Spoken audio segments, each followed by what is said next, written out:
In the village of Otoko, where the morning mist covers the red earth, and the stream sings gently through the forest, people live simple lives. But peace is a fragile thing. It began with the children. The first was Obi, a boy with bright eyes who always ran ahead of the others after school. He never reached home. Then it was Ada, the girl who loved to sing while walking. Her voice disappeared with her. One by one, the children vanished. No blood. No sound. No witness. Fear grew like fire. No child was safe. Mothers cried through the night. Fathers sharpened their machetes, but no one knew where to strike. Then whispers began. They said it was Chief Sam, the rich man in the village. He had lands, he had power. He had secrets.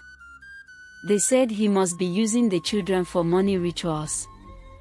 They remembered how his wife wore gold and how his cars never broke down. Anger turned to violence.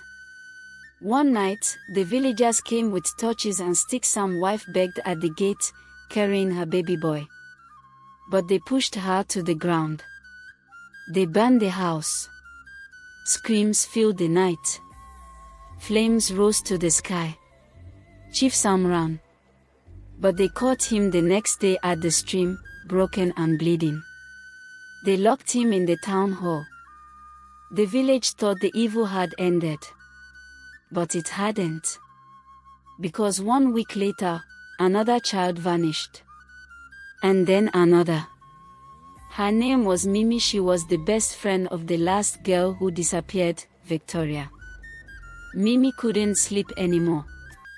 She heard Victoria's voice in her dreams, calling her, crying. Then one night, something strange happened. She woke up at midnight. The wind was still. The moon was bright. And outside her window, she saw Victoria. Yes. Victoria. Smiling. Talking. To someone sitting by the road. It was the beggar. The same old beggar who had sat near the market for years. People gave him coins, leftovers, and moved on. No one ever asked his name. He had one blind eye. Dirty clothes. A broken walking stick. He always smiled, too much. Mimi froze. What was Victoria doing with him? But when she blinked again, Victoria was gone. The next day, Mimi asked around. "Who is that beggar?" she said. No one knew. Some said he came after the first child went missing. Others said he had always been there. So that night, Mimi followed him. She left her house quietly, heart pounding like a drum. She followed his shadow through the bush path. Past the trees. Past the abandoned shrine. Down to the old stream. There, under the moonlight, he was digging a shallow grave. Something wrapped in a school uniform lay beside him. Mimi gasped. The beggar stopped. He turned. He smiled. His one good eye glowed like fire. Mimi ran. Branches tore her skin. Her legs shook. She reached the village gate, but no one was there. No one heard her screams. The beggar never chased. He didn't have to.